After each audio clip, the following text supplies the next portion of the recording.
En cortège comme Biden ou à pied comme Erdogan, les chefs d'État sont arrivés en dizaines ce mardi matin au siège des Nations Unies devant les médias du monde entier qui ont envahi l'entrée du bâtiment. Malgré les fortes restrictions imposées par la crise de la Covid-19, plusieurs délégations ont pu prendre place dans la salle de conférence où s'est tenu le débat général ouvert par le président Bolsonaro du Brésil. Seul chef d'État africain à prendre la parole lors de la première session,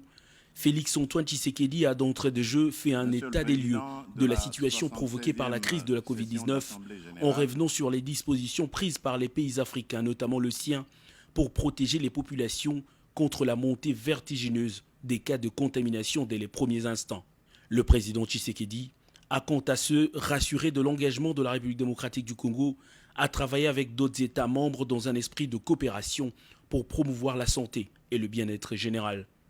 Concernant le développement économique, le chef de l'État s'est montré rassurant en mettant en exergue le plan directeur de l'industrialisation du pays, la volonté de l'amélioration du climat des affaires, ainsi que la ratification de la loi portant création de la zone des libre-échanges continentale.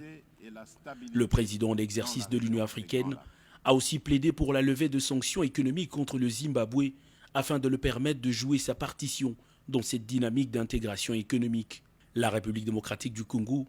reste fidèle à son engagement en faveur de l'accord de Paris, a dit le président Tshisekedi, évoquant le changement climatique.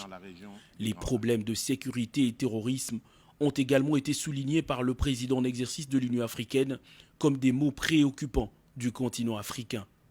La lutte contre l'impunité et la corruption demeure une priorité de notre action, a-t-il poursuivi, avant de plaider du haut de la tribune contre toute forme de discrimination et de violence basée sur le genre et l'accès à l'éducation pour les femmes et jeunes filles.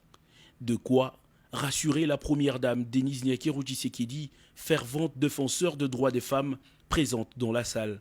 Après son discours qui aura répondu aux multiples attentes, le président en exercice de l'Union africaine a quitté le siège des Nations Unies avant le début de la deuxième session du débat général.